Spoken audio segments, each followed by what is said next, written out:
that allowed us to do very well. Now, that's not just true for government and politics. It's also true for business. You think about a company like Google that only 20 years ago was, less than 20 years ago, was the idea of a couple of people not much older than you.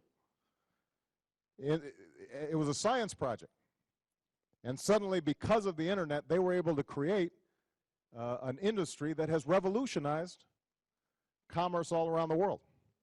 So, if it had not been for the freedom and the openness that the internet allows, Google wouldn't exist. So I'm a big supporter of not restricting internet use, internet access, other information technologies like Twitter. The more open we are, the more we can communicate, and it also helps to draw the world together. When I think about my daughters, Malia and Sasha, one's 11, one is 8. From their room, they can get on the internet and they can travel to Shanghai. They can go any place in the world and they can learn about anything they want to learn about. And that's just an enormous power that they have.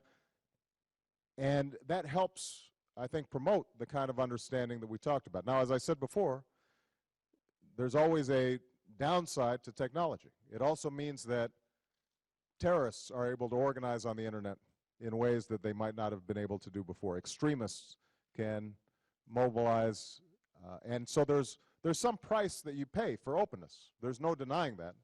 But I think that the good outweighs the bad so much that it's better to maintain that openness, and that's part of why I'm so glad that the internet was part of this forum. Okay, I'm going to take 2 more questions, and the next one is from a gentleman, I think, right? Right here. Yes. Here's the microphone.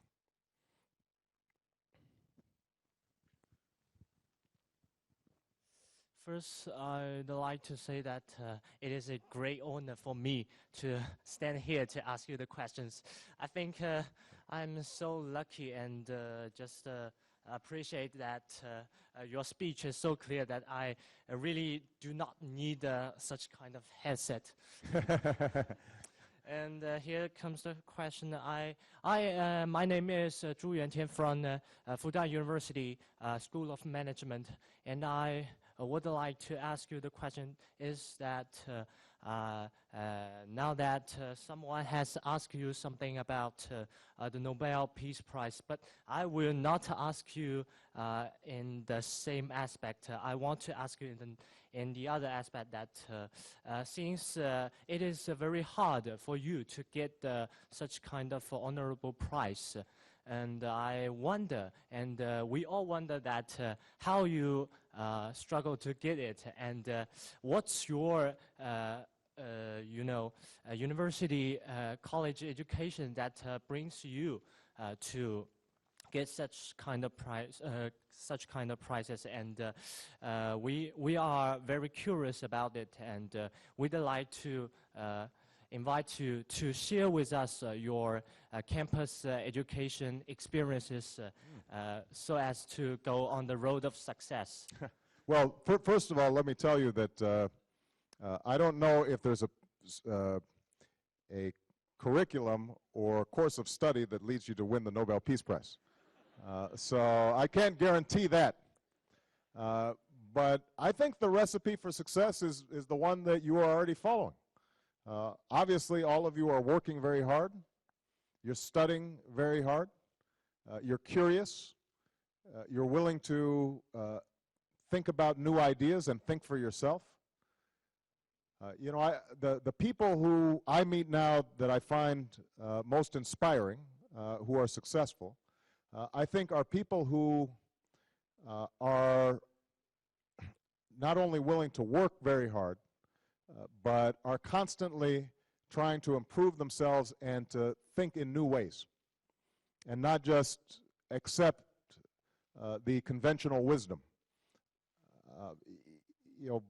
Obviously, there are many different paths to success, and some of you are going to be going into government service. Some of you might want to be teachers or professors. Some of you might want to be business people.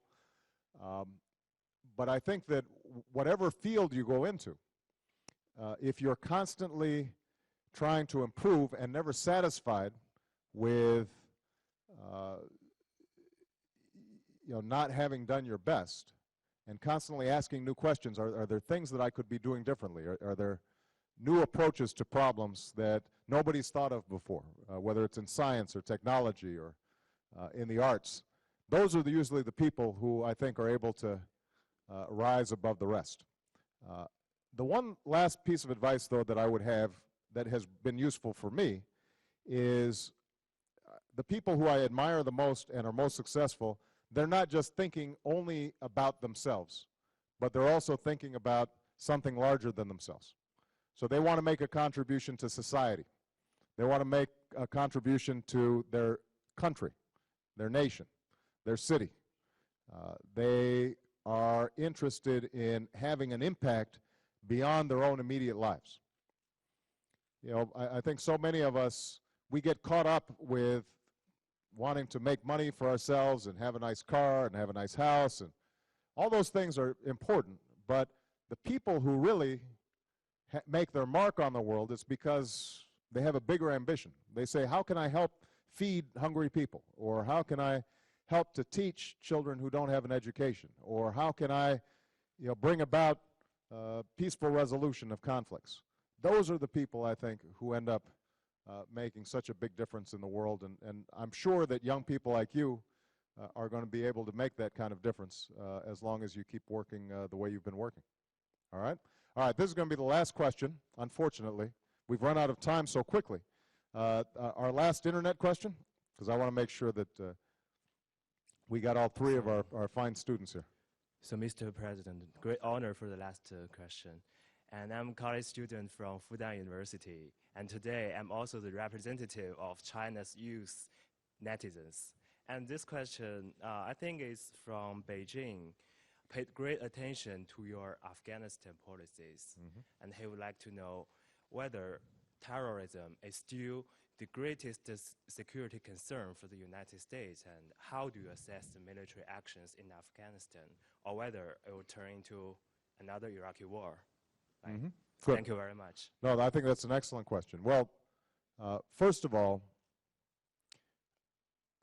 I do continue to believe that the greatest threat to United States security are the terrorist networks like Al-Qaeda. And the reason is because even though they are small in number, what they have shown is that they have no conscience when it comes to the destruction of innocent civilians. And because of technology today, if an organization like that got a weapon of mass destruction on its hands, a nuclear or a chemical or a biological weapon, and they used it in a city, whether it's in Shanghai or New York, just a few individuals could potentially kill tens of thousands of people, maybe hundreds of thousands. So it really does pose an extraordinary threat. Now, the reason we originally went into Afghanistan was because Al-Qaeda was in Afghanistan, being hosted by the Taliban. They have now moved over the border of Afghanistan, and they are in Pakistan now. But they continue to have networks with other extremist organizations in that region. And I do believe that it is important for us to stabilize Afghanistan so that the people of Afghanistan can protect themselves, but they can also be a partner in reducing the power of these extremist networks. Now, obviously, it is a very difficult thing. One of the hardest things about my job is ordering young men and women into the battlefield. I often have to meet with the mothers and fathers of the fallen, those who do not come home.